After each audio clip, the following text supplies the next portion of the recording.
Vagabond Part 2. The Sword That Does Not Move. Yugen's Laboratory. Initiation by animation. They say the sword is a weapon, an extension of will, a tool to dominate. But what happens when the sword is still? There's a moment in Vagabond, not a battle, but a silence, where Musashi realizes the highest technique is no technique.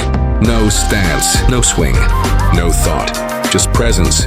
At first, Musashi believed mastery came through movement. The way you strike, the angles, the timing. But those were just ripples on the surface. The real depth was stillness. Because the warrior's path isn't just about cutting down others.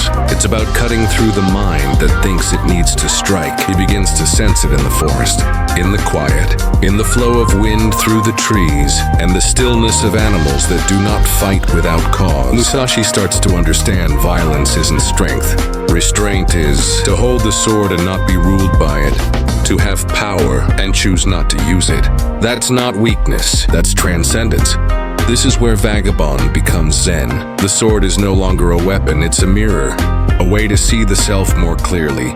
And when the mind is clear, when the ego is gone, when there's no fear left to cut, the sword does not need to move because the battle has already been won. This is Yugen's Laboratory, where motion becomes meditation. In Part 3, we'll follow Musashi's descent into hunger, starvation, and the forest, and what it truly means to be strong without anything to hold on to. Until then, the sword that moves can protect, but the sword that does not move can transform. Yugen.